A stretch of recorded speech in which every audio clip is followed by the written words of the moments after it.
What's the scoop with Tee Higgins here? Is this an injury, or is this a situation where the Bengals are 3-5 and might actually flip this guy somewhere? Could he possibly be a big-time, bold-face wide receiver name that can be gotten in the market next week for 3-5 I team? wouldn't rule out much of anything in terms of the trade market, Rich, but I'd say two things on T. Higgins. One, the Bengals almost never trade anybody. The only trade I can remember in the past couple of decades that they made around the deadline was trading Carlos Dunlap to the Seahawks, and that was amidst the season where they weren't really going anywhere. I know what the record is right now. I was at that game last week against the Eagles. It was tied at 17 late in the third quarter, and then the Eagles hit a big play to Devontae Smith, and an interception gets tipped away from Jamar Chase, and all of a sudden it looks like an ugly game. But with T. Higgins, this is not him holding in. This is not a we're going to shelve him because we're going to trade him.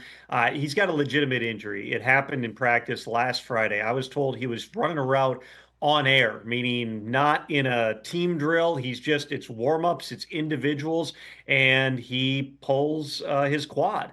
And from what I understand, he was really upset about the fact that he was not going to be able to go. He's going into, in all likelihood, unfettered free agency. You don't want to have multiple soft tissue injuries slowing you down. Because remember, this happened to him back in week one, too. It was on like a Thursday or Friday. We went through the same cycle of, oh, is he holding himself out?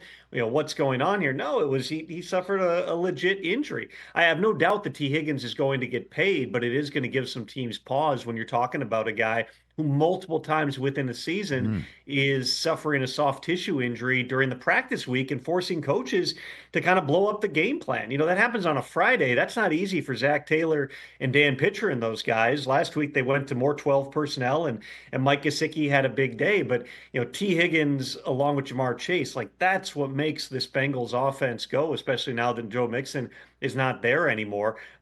T. Higgins has not been out there this entire week, so it doesn't seem like he's going to play in this week's game. Again, I wouldn't rule anything out in the trade market, but history would tell you, especially with the Bengals still alive in the playoff picture, probably unlikely that he's moving on. And then earlier this week, Mike McDonald of Seattle said he felt optimistic that DK Metcalf could come back after just a 1-week absence with a knee injury that knocked him out a couple of weeks ago mid-game, but he didn't practice yesterday. What's your thought? I mean, it's a big game between Seattle and the Rams this weekend, Tom.